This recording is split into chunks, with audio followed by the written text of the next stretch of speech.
man down, bullies, blow the man down. Show me way, blow the man down. Blow the man down, bullies.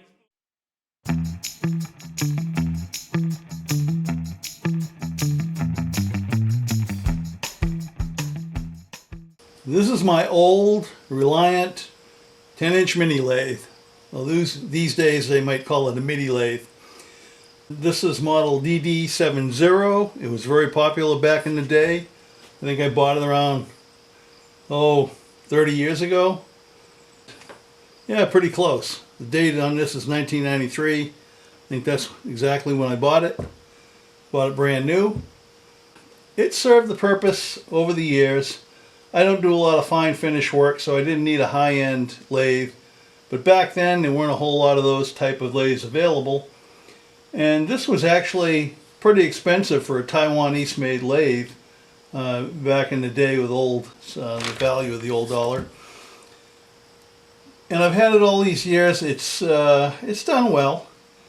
I've made all kinds of Christmas ornaments. I've made all kinds of tool handles and belaying pins and other types of things on it. And I was going to sell it a couple of years ago because I wanted a bigger lathe. There's other work I want to do. I want to make some larger bowls and other things, longer stuff. But nobody was interested in buying it at the time. So I kept using it, and lately I really can't use it at all now because it's a little bit wonky when I'm trying to turn wood. And the problem is the bearing here in the motor is a little bit too loose. And even worse is on the tailstock. That's more loose. And so what happens is the work jumps around a little and your tool will dig in.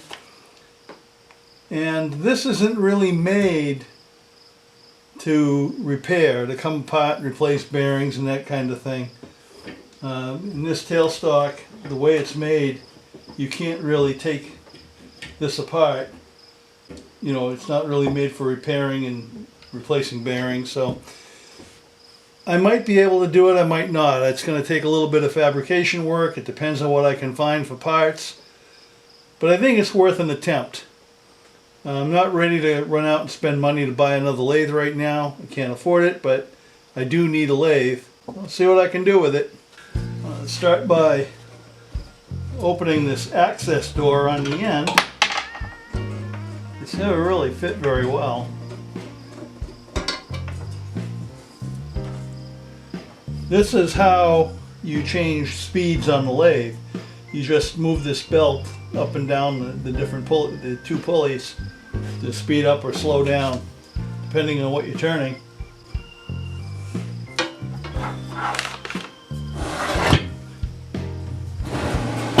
You see some screws here, so I guess this back panel may come off.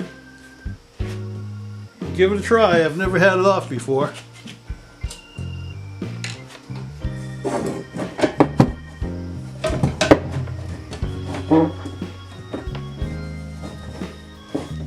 Give me much room because of this. You can undo this grommet. Now, it's a good thing I took this apart because, as luck would have it, when I was disconnecting the wires, I found out that one of the ground wires had pulled out of its little crimp-on connector and it was just laying loose, so there wasn't any ground. Not cool, but not a problem. I can correct that when I'm putting it back together. Good news is I was able to undo the set screw here for the pulley on the spindle, and it came right off. And the spindle can come out, and I don't have to take the motor out, although I am going to clean that up a bit. So all I have to do is undo 4 bolts on each side. And once I have the 4 bolts undone on each side, I can lift that spindle out. And then I'll see about bearings.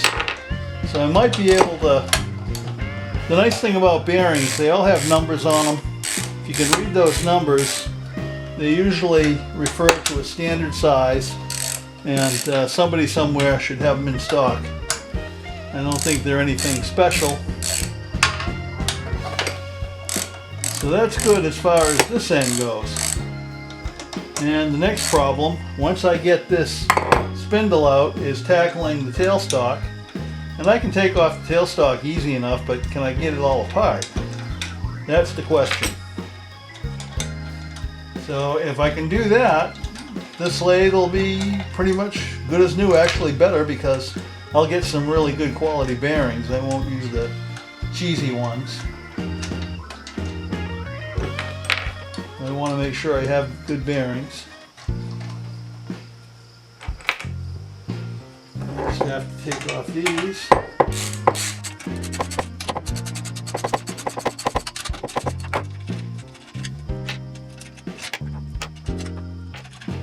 A little cooperation would be nice.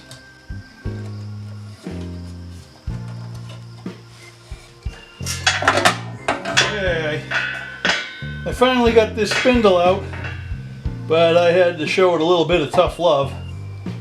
I didn't want to come out easy.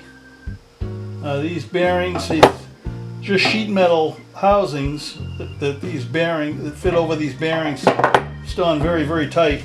It's not easy to get these things out. You have to push them back in order to get the spindle to pop out. So a little bit of prying and banging and a few special oaths.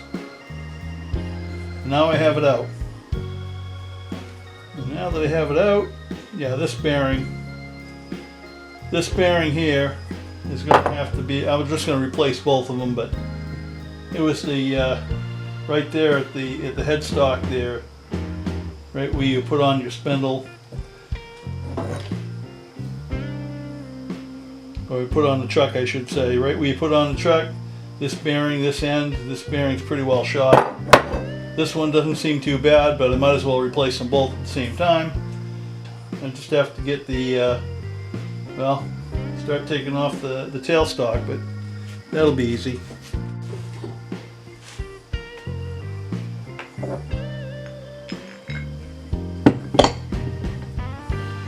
I'll lose the parts, so I'll just keep them all together.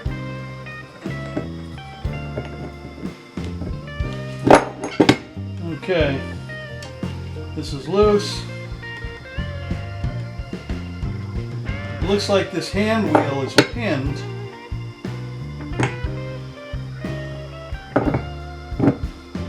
And that might be the only way to get it off.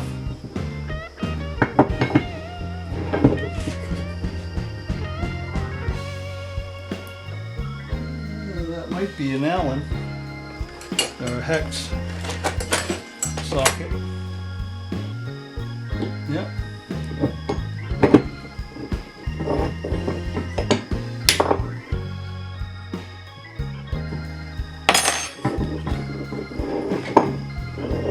Alright, well, we got that off. Here's the lock nut.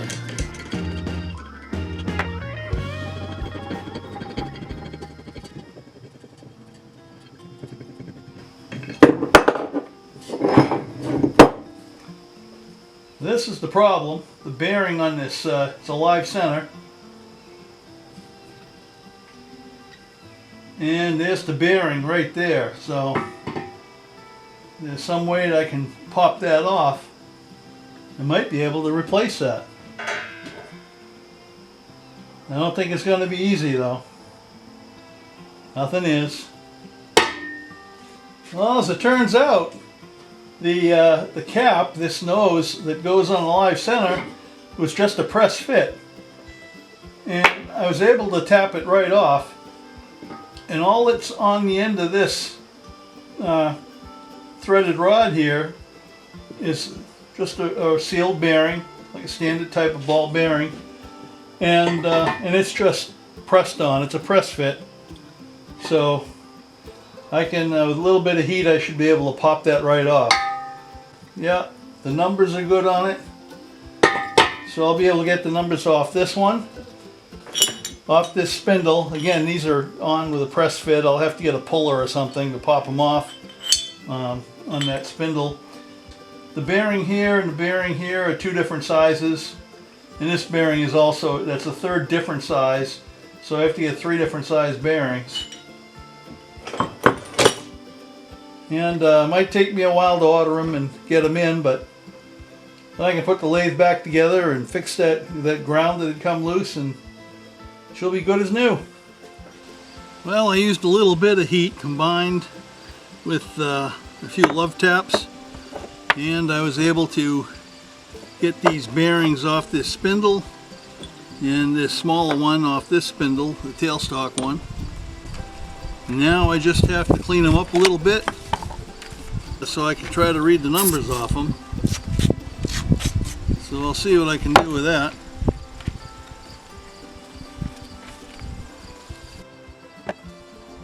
If I can read the numbers, I'll be able to find an exact match. Otherwise, I have to get out my calipers and measure them, and then just go by those measurements. That's just another way you can order bearings. And where this was made in Taiwan, I know that all the measurements are metric, but I have calipers that read in metric sizes, so that's fine.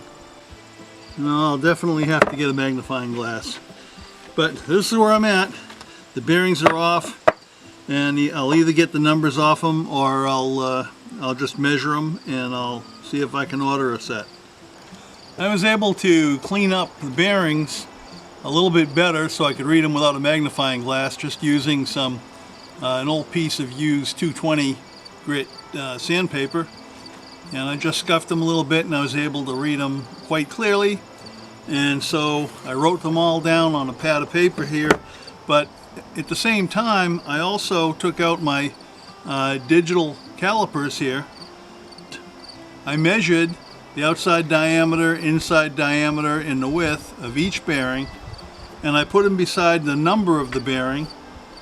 And the only reason I did that is because sometimes when you're looking for bearings, the companies will just show you a chart, and sometimes your bearing number doesn't show up, or it may have been superseded. There might be another bearing that'll work that has the same dimensions. So just to have it there for reference. And the other thing is, with some foreign manufacturers, the people they have translated into English, you know, the numbers and so forth, sometimes things get a little wonky. So at least I can check the number against the dimensions, because in the chart it does have both, and I can make sure that they match, and I'm going to get the right bearing. So this concludes part one of my wood lathe refurbishment. Just getting it all back in, tuned up, and working the way it should. I'll videotape part two as soon as I get those bearings in and I can start reassembling it, put it back together. I think that'll be it. Just 2 parts. Thanks for watching.